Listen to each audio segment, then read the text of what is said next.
In India, page number 84, chapter number 8. Nature of the state. The Turkish state in India was militaristic and aristocratic. The Turkish nobles tried at first to monopolize the high offices of state, denying a share to the Tajakis, Afghans, and other non Turkish immigrants. The nobility acquired a broader base under the Tughlaqs. However, a noble birth still remained a very important qualification for high office. The vast majority of the Muslims as well as the Hindus had therefore little opportunity for occupying high offices of the state. Of course, the Muslims in the towns had a better chance of being enrolled in the armies and of getting state employment.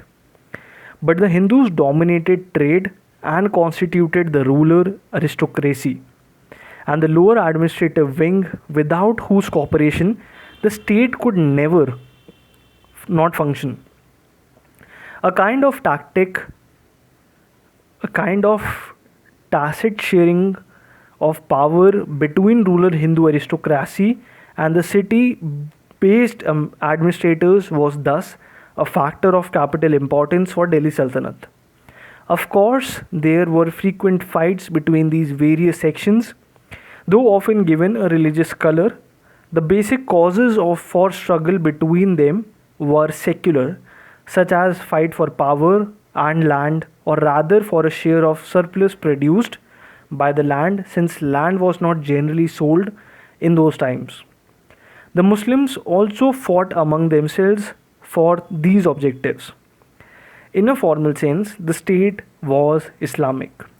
This meant that the sultans did not allow any open violation of Islamic law and appointed Muslim divines to profitable offices of state and granted revenue free lands to many of them.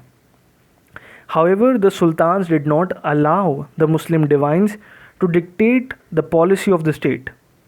We are told that Muslim reign of Iltutmish, a party of Muslim divines approached the Sultan and asked him to enforce the Muslim law strictly, giving the Hindus the option of only Islam or death.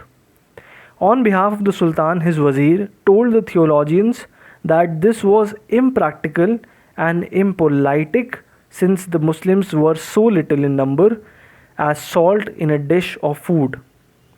The sultans had to supplement the Muslim law by framing their own regulations, Zawabit. Alauddin Khilji told the leading Qazi of the city that he did not know what was lawful or unlawful, but framed laws according to the needs of the state. This is why historian Barani refused to consider the state in India as truly Islamic, but one based on worldly or secular considerations, Jahandari. As for the Hindu subjects, from the time of the Arab invasion of Sindh, they had been given the status of zimmis or protected people who accepted the Muslim rule and agreed to pay tax called jizya. This was really a tax in lieu of military service and was paid on a graduated scale according to means, women, children, and indigent who had insufficient means being exempt from it. The Brahmins also remained exempt, though this was not provided for in the Muslim law. At first, jizya was collected along with land revenue. In fact, it was difficult to distinguish jizya from land revenue since all the cultivators were Hindus. Later, Firoz, while abolishing many illegal cesses, made jizya a separate tax. He levied it on the Brahmins also. Sometimes the theologians who were in charge of collecting it tried to use it to humiliate and harass the Hindus. However, jizya by itself could not be the means to force the Hindus to convert to Islam. In general, it might be said that medieval states were not based on the idea of equality, but on the notion of privileges. Before the Turks, the Rajputs, and to some extent the Brahmins formed the privileged sections. They were replaced by the Turks later. Later, the Turks and other, including the Iranians, the Afghans, and the narrow group of Indian Muslims, formed the privileged sections. The Muslim theologians were also a part of this privileged group. For the large bulk of Hindus who were not included in the privileged group earlier, this change did not affect their daily lives, which continued in the same manner as before.